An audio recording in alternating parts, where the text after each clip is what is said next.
With the onset of the pandemic, a lot of people lost their jobs. Many of them have been able to start their own business and have been fairly successful.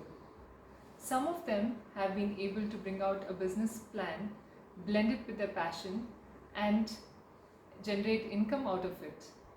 More than 2,500 home chefs have been able to register themselves in the last 1 year and generate an income up to 2 lakh rupees, and healthy average being 30,000 per month. Many of them have started online businesses in whatever they are good at: yoga, baking, stitching, and even tuitions. All of this is good in these difficult times because people have been able to generate opportunity in adversity. But do we always have to wait for adversity to hit us to do what our heart really wanted to do? Not really. I know a couple of people who've been able to generate opportunities by choice. They made conscious choices in what they want to do and how will they get there. They did not allow adversity or others to define who they will be and what they will do. Today I am here to share a couple of those stories. Saurabh, a travel photographer, realized quite early that travel photography doesn't pay so well. He decided to join corporate, but he did not stop working on his skill in photography. He kept pursuing that as a hobby and getting better at it. Some of his pictures also started getting published in international magazines. But this was still not enough for him to switch careers. Over a period of time, he realized that teaching photography had a great scope, and he started initially some workshops on pro bono basis and later realized that this was working out for him and commercialized the idea and got confidence that this will sustain his lifestyle and quit corporate. Today, Saurabh organizes travel photography for people across India. He not only started with his teaching idea but also blended this idea with his travel ideas and came up with something new. He earns a lot more than his corporate was paying him today. The second story is of Kalyan, an information communication technology professional. He started off his career as an HR, but quite early in his career he realized that his true calling was for a startup. He always wanted to do something on his own. He got an opportunity to invest money in an information communication technology startup, and he thought it was a good time to also help him understand the skills and nuances of business and spend some time and effort in learning those skills while he was still in corporate. While all of this was going well, his organization had some unexpected changes because of his role became redundant, and he had to look at other options. At this point in time, while adversity hit him, it also presented him an opportunity to take up what his true calling always was, the startup. Today, Kalyan works with some of the leading communication service providers not only in India but across Asian markets. His effort that he put and stretch that he took while he was working in corporate to invest in this startup helped him take adversity a little more comfortably when it came. For me, these stories had a couple of things in common. They established clarity on who they are, what they want, and how will they get there. The first one, the who. Success is often defined as a linear path linked to status, stability, and security. We often look for others' approval in what we think success is for us. And when we do this, it might leave us unhappy or even dissatisfied.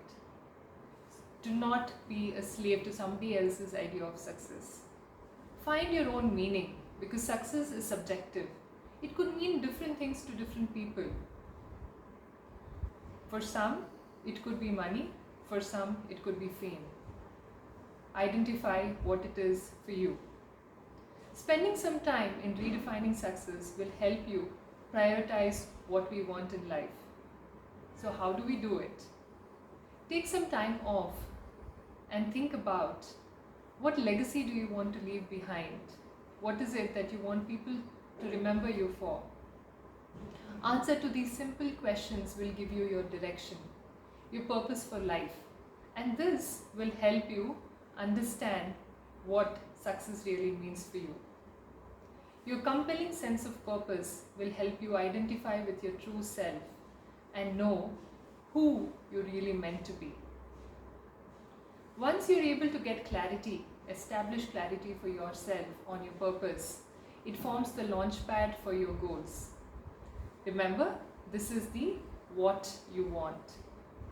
In the book Alice in Wonderland, when Alice reaches the crossroad, she asks the Cheshire cat sitting on the tree, "What road do I take?" The cat asks, "Where do you want to go?" Alice says, "I don't know." Then, said the cat, "It really doesn't matter, does it?" Efforts help you reach your destination, provided you know your destination. In order to reach your destination, you need to have goals that are specific, realistic, and time-bound. In Saurabh's case, he did not stop at telling, "I want to be a photographer." He was very specific that he wants to be a travel photographer. This helped him blend his idea of teaching photography later with travel and do what his heart truly always wanted to do. So be specific. The second aspect is being realistic. Somehow when it comes to our passion and making that a choice of career, we always benchmark ourselves only against the most famous or successful people in that field. It might not be possible for all dancers to become choreographers, or in fashion, for all to be celebrity designers, or even for that matter, for somebody who starts a firm to be a billionaire. It's not that they cannot be one. What I'm saying is that don't let others define your benchmark. Be your own benchmark. The last one is time-bound. Dreams are often confused with goals. Dreams are vague and one doesn't know how to get there. Goals are dreams with deadlines. Ensure yours has one too. The last aspect is the how. How will you get there? The actions that you take towards your goals. While most of us are very passionate about our goals, we hold ourselves back because of fear, uncertainties, confusion, societal pressures, family pressures, and this overpowers our passion for what we want to do. Breaking our goals into actionable chunks will help us eliminate these obstacles. Listing down all of these obstacles that you think are hindering you to take action towards your goals will help you plan what is it that you need to do to overcome these obstacles and how do you move towards your goals. Each tiny step taken in the direction of your goal will help you take you that much closer to what you want to achieve. But one important thing that I've learned from all of these stories is that this journey is not easy. Despite all the planning came a lot of uncertainties. Despite a compelling sense of purpose came a lot of disappointment. With all the ups came some downs. With all the goods came some bad. For all the famous people I read about and know, one thing I've seen in common is that they all have had extreme struggle in their career. And at this point, they had decided not to give up. Every time hardship slaps you on your face, you need to have the courage to stand up, continue, and survive. And this takes you closer to your destiny. Because these are moments that define you, that make you better and stronger. Success is inevitable until you decide to give up, because there's nothing called failure. It might take time, cause pain, a lot of effort, but there is light at the other end of the tunnel. So I'm not saying each one of you has to quit your job or start your own business. All I'm saying is that we all have a choice. A choice to change the circumstance that makes us feel stuck. A choice to change our passion into a career. And this is you who has to make this choice, take actions, and move towards your goal.